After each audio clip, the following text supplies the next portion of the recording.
Okay. ఇంకొక doubt ఏంటంటే ఈ సినిమాలో చాలా బ్యూటిఫుల్‌గా ట్రెడిషనల్‌గా ఉన్నారు గదా! పూజారి గారి అమ్మాయి. మీరే ప్రపోజ్ చేసారా సినిమాలో? ఎవరెవరికి ప్రపోజ్ చేసారో కొంచెం తెలుసుకోవాలనిపిస్తుంది. We both will fall for each other. So okay. It's not like నేను ఆయన్ని చేయడం లేదా ఆయన నన్ను ప్రపోజ్ చేయడం కాదు, కానీ we both fall for each other. Oh! Yeah. So I think ఈ స్టోరీతోనే మీ లవ్ గూడా కనెక్ట్ అయి ఉంటదేమో అనిపిస్తుంది. ఏమో. ఇక్కడే కలుస్తారేమో ఈ సస్పెన్స్ లోనే అసలు ఏం జరుగుతుందని చెప్పి వచ్చారు కదా విక్రమ్ గారు ఊరికి. అంటే ఇది నా గెస్ మాత్రమే. వచ్చాక హీరోయిన్ ని చూసారు, చాలా బ్యూటిఫుల్ గా ఉంది, ఇంకేముంది అని నేను అనుకుంటున్నాను. మనం థియేటర్ లో చూద్దాం 25th రోజు. ఎగ్జాక్ట్లీ. అండ్ ఇంకా ఫాదర్ వచ్చేవారా, మీ ఫాదర్ వచ్చేవారా సెట్స్ కి వచ్చి షూట్ జరుగుతున్నప్పుడు చూడడం, ఏమైనా సజెషన్స్ ఇవ్వడం అలా జరిగాయా? ఆయన నాకు తెలిసి లాస్ట్ 2 yearsలో ఒక 20-25 సినిమాలు చేశారు. ఏంటండి 20-25 ఫిల్మ్స్ 2025? Oh my God. ఆయన మేమే చూడట్లా, అంత బిజీగా ఉన్నారు. ఆయన వచ్చి సెట్కి వచ్చి ఇంకా కూర్చొని అట్లీస్ట్ ఫోన్ కాల్ లో అయినా హీ కీప్స్ ఆస్కింగ్ ఎలా ఉంది ఏంటి అనేది. బట్ హీఈస్ వెరీ దాని ఏమంటే ఆయన కూడా he's enjoying this.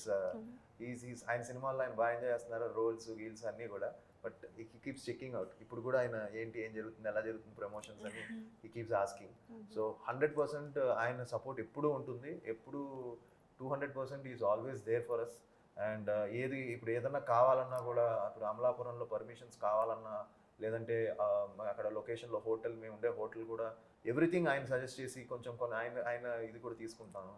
Is always been that. అంటే బట్ ఆయన ఎక్కువ సెట్స్కి ఎందుకు రారంటే ఆయనకి నేను ఎక్కడ కాన్షియస్ అవుతాను కొంచెం ఉంటుంది. అందరూ నేను ఎప్పుడు నా డాడీ ఎప్పుడు సెట్కి వచ్చినా నువ్వు రావద్దని చెప్పేవాడిని ఫస్ట్ ఫ్యూ ఫిలిమ్స్లో. సో అది ఆయనకి ఎప్పుడు బ్రెయిన్ లో ఉంటుంది. అది ఎందుకు అంటే ఎందుకు వస్తే కొంచెం అన్కంఫర్టా డాడీ ఉన్నారని, లేదంటే నేనే కాదు అందరం ఒకసారి డిస్టర్బ్ అవుతాం కదా. అంటే టక్కని వచ్చేసరికి అందరం కొంచెం కాన్షియస్ అవుతాం, అలౌట్ అవుతాం. సో నేను ఆ స్పేస్ ఆయన కూడా అందుకే ఫీల్ అవుతారు. బట్ వస్తూ ఉంటారండి, వెరీ రేర్. సో ఇంతకు ముందు ప్రీవియస్ మూవీస్ లో కూడా డాడీ వచ్చినప్పుడు మీరు యాక్ట్ చేసిన సిచ్యువేషన్స్ ఉన్నాయా? కంఫర్ట్ గా యాక్ట్ చేశారా? నా ఫస్ట్ ఫిలిం వాళ్ళ షూటింగ్ ఎప్పుడు రాలా, స్ట్రైట్ గా వచ్చింది నా ప్రేమ కావాలి rain song. Most romantic song చేస్తున్నాను, మంచి మూమెంట్లు ఇలా ఉండి ఇలా తిరిగేసరికి అక్కడ మొత్తం మా ఫ్యామిలీ ఉన్నారు. నేను చెయ్యనని చెప్పి వెళ్ళిపోయాను లొకేషన్ నుంచి బయటికి. ఐ వోంట్ డూ, నేను చెయ్యను అని చెప్పేసి వెళ్ళిపోతే మా డాడీ మమ్మీ అంతా వచ్చి ఎందుకు రాలా అంటాం అంటే, ఏంటమ్మా ఇంత రొమాంటిక్ సాంగ్ చేస్తుంది మీరేంటి, మీకు కావాలంటే మీరు వెళ్ళిపోండి అని చెప్పేది. బట్ వాళ్ళు మొండి పెట్టి కూర్చున్నారు. ఆ లాస్ట్ లో వైట్ డ్రెస్ వేసుకొని ఇలా మూమెంట్ చేస్తాం, తొలకరి చినికే అనే సాంగ్. ఆ సాంగ్ ఆ షూట్ కే వచ్చారు రాక ఆయన తర్వాత ఇటలీకి వచ్చారు, అప్పుడు రొమాంటిక్ సాంగ్స్ చేస్తాం. వాళ్ళు కావాలనే వచ్చారు ఆ సాంగ్ కి. అంటే నేను ఏం చెప్పానంటే, మీరు వెళ్ళిపోండి షూటింగ్ కి రావద్దు, మీరు హాయిగా తిరగండి, ఇటలీకి వచ్చారు కదా మీరు హాయిగా తిరగండి అని చెప్పేసి వాళ్ళ వాటికి వాళ్ళు హాయిగా దేవర్ రూమింగ్. అంటే సంబాలా ట్రైలర్ చూసాక డాడీ చెప్పిన వన్ వర్డ్ ఏంటి? ఓన్లీ వన్ వర్డ్ ఏం చెప్పారు? డాడీయా? డాడీ అంటే ఆయన he was also waiting public response ఎలా ఉంటుంది ఏంటి అని. ఆయనకి టెన్షనే కదా, ఎందుకంటే మనం ఇన్ని చేస్తాం బట్ కొన్నిసార్లు మనం జడ్జ్ చేయలేం కదా. సో ఆయన కూడా ఏంటంటే మనం ఎంత చేసినా ఎప్పుడు ప్రేక్షకులే. ఆయన డాడీలో గ్రేటెస్ట్ థింగ్ ఏంటంటే విచ్ ఐ లెర్న్, ఆయన ఇన్ని ఫిల్మ్స్ చేశారా, ఏ సినిమా కూడా ఈ doesn't take it for granted. A cinema నచ్చుతుంది ఏ సినిమా నచ్చదని మనకు తెలిస్తే 100% అందరికీ హిట్లే ఉంటాయి. మనం మన ప్రయత్నం చేయాలి, మనం 100% మన ప్రయత్నం చేయాలి. నువ్వు చేసే క్యారెక్టర్కి ఎంత న్యాయం చేసావు, ఆ సినిమా మన డ్యూటీ ఎంత చేసావు, దాన్ని ఎంత బాగా ప్రమోట్ చేసావు అనేది ఆయన చెప్పే మెయిన్ థింగ్స్. సో నాకు అందులో ఆయన నచ్చింది ఈ విషయంలో ఏంటంటే, ఈ ట్రైలర్ బాగున్నా కూడా he always weights for the response.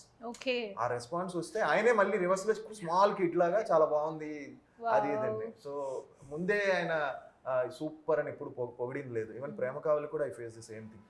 Cinema బాగున్నా ఆయనకు నచ్చినా అన్నా కూడా ప్రేక్షకులకు వెళ్ళాలి, ప్రేక్షకులు ఆదరించాలి, అది main. So I think his feedback is always what audience thinks. Okay, audience చూస్తున్నారు. ఫైనల్ గా సంబాలా మూవీ గురించి ఏం చెప్తారు ఆది గారు? యా అండి, తప్పకుండా ఒక మంచి ప్రయత్నం, చాలా మంచి రెస్పాన్స్ ఉంది అన్ని చోట్ల నుంచి. సో 100% ఈ సినిమా హిట్ కొడుతున్నాం గ్యారంటీగా. థియేటర్కి నమ్మి 100% రండి. ఈ సినిమా షూర్ షార్ట్గా మంచి సినిమా అవుతుంది నమ్మకం ఉంది. మీరు వచ్చి డిసప్పాయింట్ అవ్వరు. And please don't miss it in theatres December 25th.